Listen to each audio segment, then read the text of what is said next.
Berani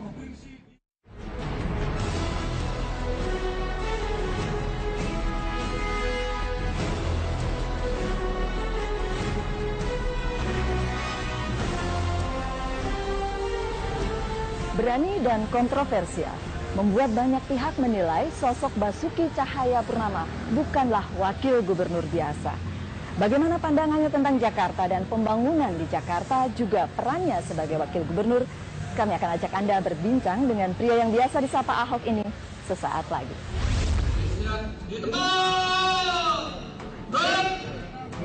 Basuki Cahayapurnama atau Ahok kerap membetot perhatian publik sejak mendampingi Joko Widodo menakodai Jakarta.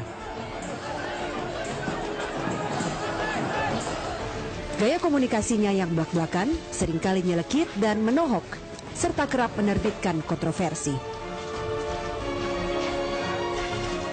Suatu kali, sang wakil gubernur melontarkan ancaman bakal memenjarakan pedagang kaki lima PKL di Pasar Tanah Abang yang ogah dipindahkan saat penertiban. Sopan kalimatnya, Pak. Tapi saya tetap perintahkan, Pak. Setelah Lebaran, Pak, orang dagang di jalan tetap saya pidana. Pernyataan Ahok itu memercik kontroversi. Salah satu yang keberatan, Abraham Lunggana alias Haji Lulung, anggota DPRD DKI Jakarta yang juga tokoh Tanah Abang. Alhasil, Ahok dan Haji Lulung sempat terlibat polemik. Ya, kalau rasis juga saya lawan sampai mati lah, jujur aja. Kalau rasis saya lawan. Kalau rasis saya lawan, saya juga nggak suka. Kalau rasis saya juga nggak suka. Betul, kalau rasis saya nggak suka. Makanya nanti kita ngomong, terima kasih lah untuk tidak rasis gitu. Karena rasis saya juga agak cepat emosi. Di lain waktu, Wagub Ahok pernah menggunakan kata-kata seperti bajingan, bego, dan brengsek. Gaya komunikasi itu dikritik sebagian kalangan kelewat kasar, tak lazim, dan tidak efektif. Dalam teori komunikasi disebut low context culture atau konteks budaya rendah. Sebagian yang lain tidak memasalahkan gaya komunikasi Ahok lantaran memotong eufemisme yang berurat berakar dalam masyarakat kita. Mengapa Ahok memilih gaya komunikasi di luar orbit yang umum? Apa sebetulnya yang disasar sang Wagub? Gak ada capeknya itu. Karena saya pakai uang saya secara pribadi tidak bisa tolong orang. Ya, bukan wakil gubernur biasa, itulah topik The Headlines kali ini. Dan sudah bersama saya Wakil Gubernur DKI Jakarta Basuki Cahayapurnama atau yang biasa disapa dengan Ahok, dan juga pemimpin redaksi Berita 1 News Channel. Terima kasih sudah ada, Pak. Terima kasih waktunya sudah menyempatkan diri untuk kami. Kontroversi begitu. Itu adalah nyaris kata yang disebut ketika kita bicara tentang Pak Ahok. Kata-kata yang tajam, nyaris kemudian menyakitkan banyak pihak. Kan masih nyaris kan? Masih nyaris. Kalau masih nyaris berarti masih bagus. Tapi di berita kemarin beberapa hari yang lalu sudah muncul pernyataan, ini entah benar entah tidak, Pak Ahok mengatakan ya kita mulailah mengurangi kata-kata yang mungkin dikatakan kasar oleh sebagian orang. 3B lah saya sebut gitu. Betul begitu? Ya, kita bilang kalau memang itu yang dianggap orang tidak suka, ya kita kurangin aja. Tapi kadang-kadang memang orang itu memang layak dimaki begitu sih, kadang-kadang kelakuannya begitu ya. Itu masalah di situ. Ini gaya komunikasi yang tidak biasa ya, Bang Don ya? Iya, itu yang kita ini berkecimpung di dunia komunikasi Pak Ahok. Rasanya itu bukan komunikasi biasa, yang menurut berbagai teori dan pakemnya itu mengatakan orang harus talk right. Ya, kalau teori kan mesti I am okay, you are okay. Ya kalau selalu oke nggak oke gimana?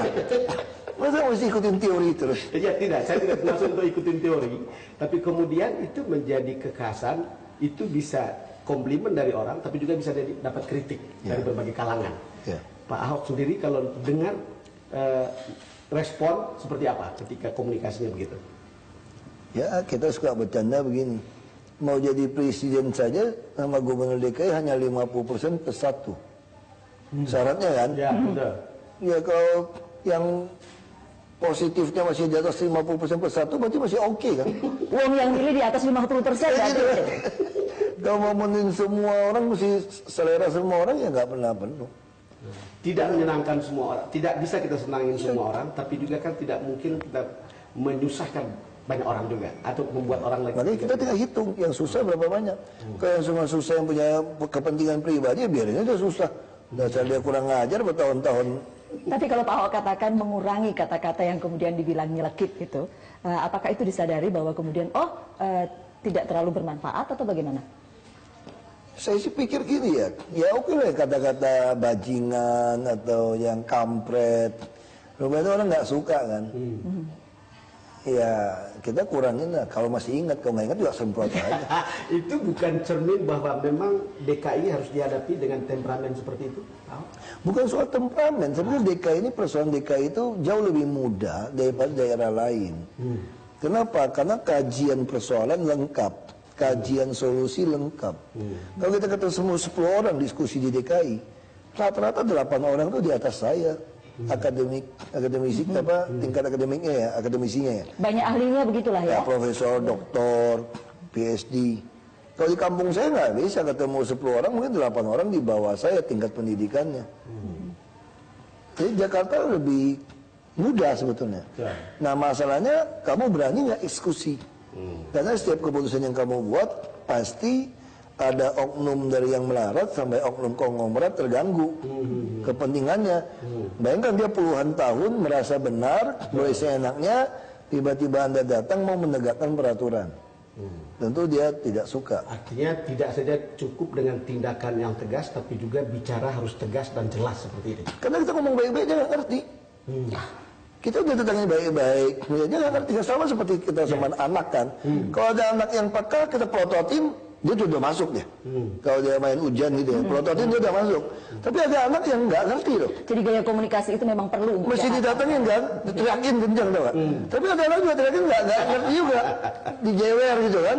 Kalau dia nggak ngerti masih pakai rotan dipukulin kakinya, ya itu seperti orang tua. Tapi bukan mau membunuh anak itu kan. Dan Pak Ahok merasa itu nothing tulus untuk mengatakan apa Saya kira untuk orang Jakarta yang memang kerja ngemplang-ngemplang tanah DKI itu layak dimaki-maki. Orang yang tinggal di Jakarta artinya ya. Bukan semua, ada yang menguasai tanah negara minta ganti rugi. Ya layak dimaki-maki, karena kurang ajar. Udah menguasai tanah negara, nyewa-nyewain dapat duit, mau diusir, mau minta kita ganti. Itu gimana rumusnya kan? Ada ungkapan bahwa boleh tegas, tapi juga harus tetap lembut. Ya tergantung. Dalam pandangan Pak Ahok. Kamu lembut tuh gimana? Lembut nyolong. Itu kan tergantung kan? Iya. Ya, tapi kalau dikatakan bahwa gaya Pak Ahok ini kontroversial, Ya, tanggapan itu Pak kan Ahok. kata orang, biarin aja. Karena orang nggak biasa ketemu kayak gitu aja. Tapi dari dulu memang begini? Ya teman-teman kenal saya, cuma saya nggak berubah, konsisten aja. Jadi bukan Justru karena di sini lebih gampang Jakarta. bukan karena menghadapi orang Jakarta menjadi begini kan? Menghadapi orang yang memang nggak tahu aturan, yang diomongin baik-baik ngeyel gitu aja udah kita semprot. Jadi saya kira di Jakarta lebih enteng lah, kita nggak perlu latihan otak. Kalau di daerah mesti otot ya, mesti otot aja. Otot apa? Otot jantung, otot saraf, supaya nggak stroke gitu kan. Lebih parah sebenarnya.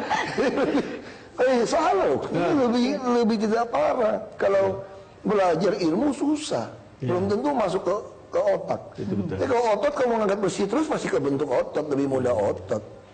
Oke. Tetapi kemudian kalau yang dihadapi ya banyak orang yang kemudian kita bilang ngeyel gitulah, betul begitu ya, agak kurang ajar, agak ngeyel, sesuka sendiri, menentang peraturan, harus dihadapi dengan orang yang sangat berani, begitukah?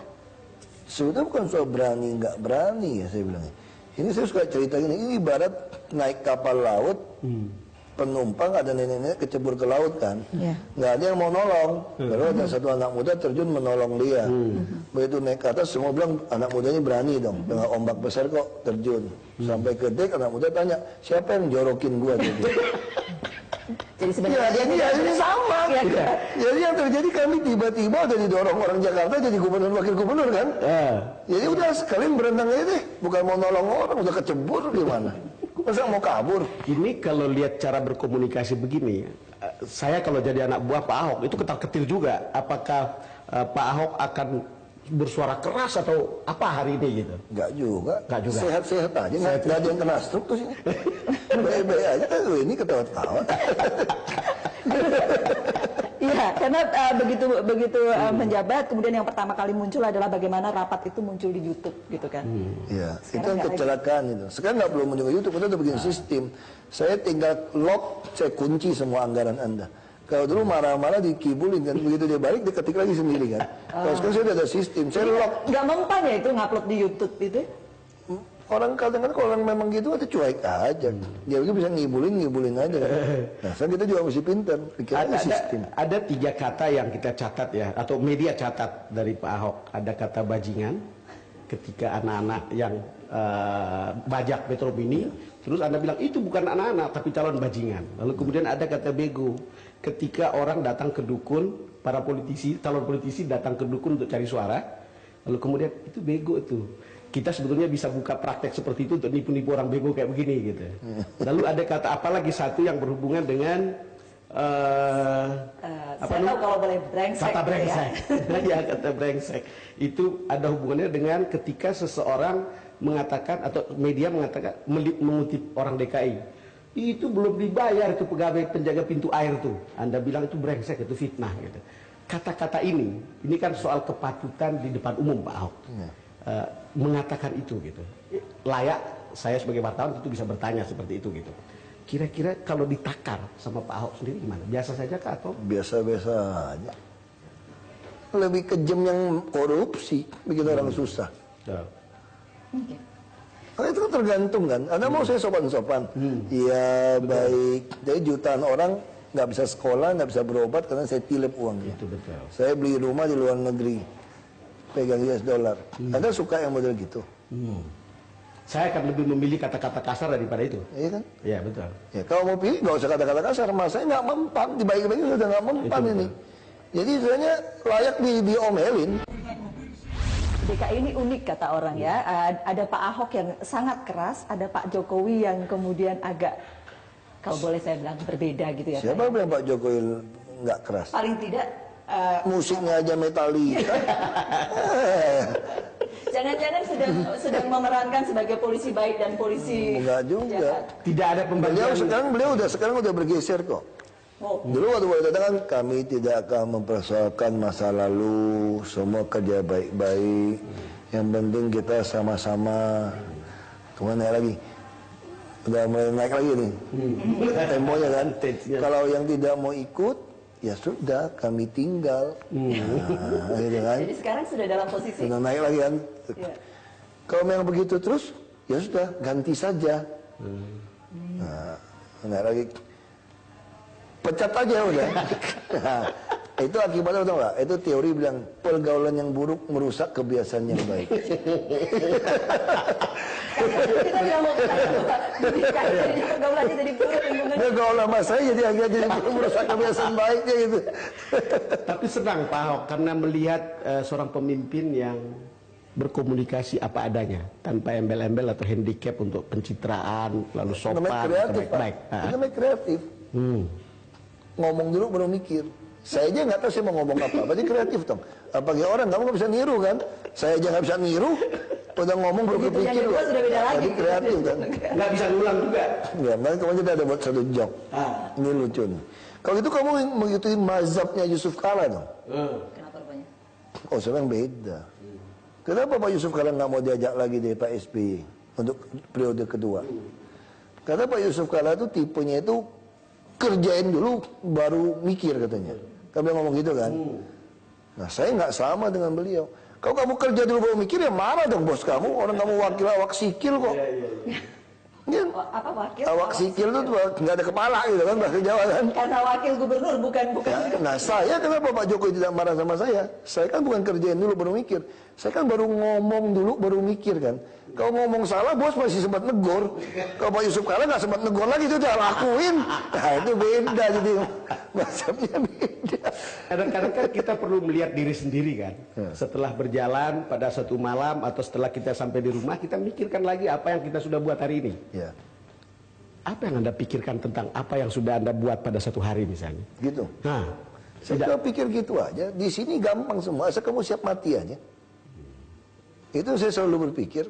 Makanya saya bilang sama istri saya, kalau saya mesti mati dalam tugas ini, kamu tulis aja situ mati adalah keuntungan. Tidak perlu pakai 3 bahasa. Nah, mati adalah keuntungan dan 3 bahasa apa saja bahasanya? Ya bahasa Indonesia, Mandarin, Inggris, jadi turis-turis datang bisa lihat kan masih ada kuburnya. Kalau tanam di Belitung kan satu situs wisata baru tuh kira-kira. Mati adalah keuntungan, lalu kemudian 3 bahasa itu mengingatkan saya pada Gus Dur dong. Dia bilang kalau saya mati tulislah di batu nisan saya, di sini beristirahat seorang humanis sejati. Lalu kemudian beliau bilang mati itu adalah untung. Tapi mati untuk apa, Pak Ahok? Untuk orang kepentingan orang banyak. Kalau kita bicara jujur, di Jakarta ini nggak ada yang persoalan lagi kok. Anda berani nggak eksekusi Anda